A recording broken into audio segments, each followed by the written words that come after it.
45 ఏళ్ల తర్వాత సాక్షాత్తు పురపాలక శాఖ మంత్రి నిర్వహిస్తున్న మేయర్ పదవి గిరిజనులకు వస్తే మంత్రి నారాయణ గిరిజనుల గొంతు కోస్తున్నాడని మాజీ మేయర్ పోటూరి శ్రవంతి భర్త జయవర్ధన్ ఆరోపించారు. నెల్లూరు కలెక్టరేట్ వద్ద 5 రోజులుగా గిరిజనులు నిరాహార దీక్ష చేస్తున్నా ప్రభుత్వం స్పందించలేదంటే మంత్రి నారాయణ కళ్లుండి కబోదిగా వ్యవహరిస్తున్నారని, చెవులుండి వినలేని పాత్రలో నారాయణ ఉన్నాడని జయవర్ధన్ ధ్వజమెత్తారు.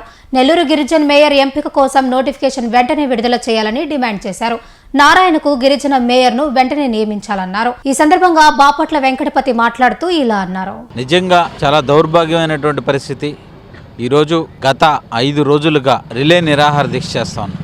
గత నెల రోజుల నుంచి గిరిజన నాయకులు అనేక ఉద్యమాలు చేయడం జరుగుతూ ఉంది. అయినా కూడా ఈ ప్రభుత్వానికి చీమ కుట్టినట్టు కూడా లేదు. నేను మున్సిపల్ శాఖ మంత్రిని అడుగుతా ఉన్నా, మీరు కళ్ళున్న కబోదా అని అడుగుతా ఉన్నా, చెవులున్న చెవిటివాడా అని అడుగుతా ఉన్నా. మీ శాఖ మున్సిపల్ శాఖ నెల్లూరు నగర మేయర్గా ఒక గిరిజన అవకాశం వస్తే 45 సంవత్సరాల తర్వాత దాన్ని మీరు ఈరోజు తొంగలో తొక్కి రాజ్యాంగాన్ని మీ రాజకీయ కుట్ర కోసం, మీ రాజకీయ స్వలాభాల కోసం మా గిరిజనుల గొంతు కోస్తున్నారు. ఆ విషయం గత నెల రోజులుగా అనేక ఉద్యమాలు చేస్తున్నప్పటికీ మీకు చీమ కుట్టినట్టు కూడా లేదు అంటే నిజంగా సిగ్గుపడుతున్నాం. ఇలాంటి నెల్లూరు జిల్లా అత్యంత ప్రాధాన్యత గల రాజకీయాలకు కానీ, సాంప్రదాయాలకు కానీ, సంస్కృతులకు కానీ అటువంటి జిల్లాలో మీలాంటి వాళ్ళు ఉన్నందుకు సిగ్గుపడుతున్నాం. మంత్రి నారాయణ గారు, మీరు చదువుకున్న విద్యావంతులు అని చెప్పి చెప్పుకోవడానికి సిగ్గుపడుతున్నాం. ఎంతోమంది విద్యావంతుల్ని చేస్తున్నటువంటి మీరు ఈరోజు భారత రాజ్యాంగాన్ని అడ్డంగా తూట్లు పొడుస్తున్నటువంటి మీరు నిజంగా అసలు ఏం మాట్లాడాలో కూడా అర్థం కాని పరిస్థితుల్లో ఈరోజు గిరిజన సమాజం ఉంది. నిజంగా మీకు సిగ్గుంటే పొంగూరు నారాయణ సిగ్గుంటే వెంటనే నోటిఫికేషన్ విడుదల చేసి గిరిజనులకు జరుగుతున్నటువంటి అన్యాయాల పట్ల స్పందించమని కోరుతున్నా. ఒక కళ్ళున్న కబోదిలాగా, చెవులున్న చెవిటివాడిలాగా మీరు వ్యవహరిస్తున్న తీరు చాలా సిగ్గుచేటు అని చెప్పి ఈ సందర్భంగా తెలియజేస్తున్నా. ప్రభుత్వాన్ని డిమాండ్ చేస్తా ఉన్నా, వెంటనే ఎన్నికల నోటిఫికేషన్ విడుదల చేయాలని చెప్పి ఎన్నికల కమిషన్ని డిమాండ్ చేస్తా ఉన్నా. నెల్లూరు నగరంలో నెల్లూరు జిల్లా కలెక్టర్ కార్యాలయం ప్రాంతంలో గత 5 రోజులుగా గిరిజన ప్రజా సంఘాల ఐక్యవేదిక ఆధ్వర్యంలో నెల్లూరు నగర మేయర్ విషయంపై రిలే నిరాహార దీక్షలు నిర్వహించడం జరుగుతూ ఉంది. అందులో భాగంగా నెల్లూరు నగర మేయర్ నోటిఫికేషన్ విషయంలో కూటమి ప్రభుత్వం వ్యవహరిస్తున్నటువంటి దుర్మార్గమైనటువంటి చర్యలకు వ్యతిరేకంగా మరి ఈరోజు దళిత సంఘాలు, బీసీ సంఘాలు, అదేవిధంగా మైనారిటీ మరి అందరినీ కూడా కలుపుకొని గత 5 రోజులుగా ఈ ప్రాంతంలో రిలే నిరాహార దీక్షలు నిర్వహిస్తున్నటువంటి విషయం ఈ జిల్లాలో ఉన్నటువంటి కూటమి ప్రభుత్వానికి, అదేవిధంగా రాష్ట్రంలో ఉన్నటువంటి మరి ప్రస్తుత పాలక వర్గానికి తెలుసని కూడా తెలియజేస్తా ఉన్నాం. అయితే గత 5 రోజులుగా నెల్లూరు నగర మేయర్ విషయంపై కూటమి ప్రభుత్వం 5 రోజుల నుంచి గిరిజనులు మరి రిలే నిరాహార దీక్షలు నిర్వహిస్తూ ఉంటే కనీసం ఇంతవరకు మరి ఎన్నిక నోటిఫికేషన్ విడుదల చేయకపోవడం చాలా దుర్మార్గ చర్యగా ఈరోజు మేము తెలియజేస్తా ఉన్నాం. కూటమి ప్రభుత్వం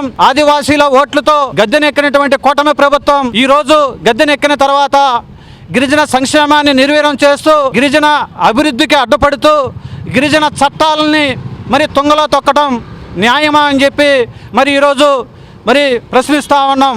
అదేవిధంగా ఈరోజు రాష్ట్రంలో మరి ఇంకొక విషయం కూడా తెలియజేస్తూ ఉన్నాం.